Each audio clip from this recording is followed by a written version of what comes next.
शेवटी पुसद नगर परिषद मध्ये राष्ट्रवादी काँग्रेस व भाजपचा सूर जुळला। पुसद नगर परिषद निवडणुकीत एकमेकांविरोधात लढलेले राष्ट्रवादी काँग्रेस व भारतीय जनता पार्टी यांच्या युतीवर शिक्कामोर्तब झाल्याची विश्वसनीय वृत्त आहे।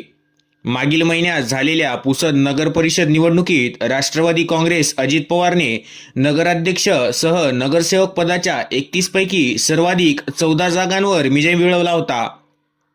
त्या खालोखाल काँग्रेस 6, भाजप 5, राष्ट्रवादी काँग्रेस, शरद पवार गट 3 व अपक्ष 3 असे पक्षीय बलाबल आहे।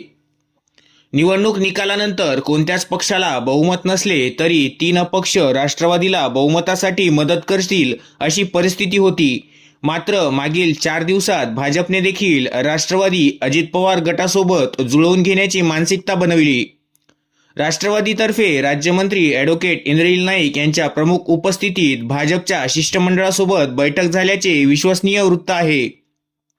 भाजपने उपाध्यक्ष, एक स्वीकृत सदस्य व एका समितीची मागणी केली। मात्र उपाध्यक्ष व एका समितीवर दोन्ही बाजूने एकमत झाल्याची माहिती मिळाली आहे। मात्र याबाबत दोन्ही बाजूकडून अधिकृत दुजोरा मिळाला नाही।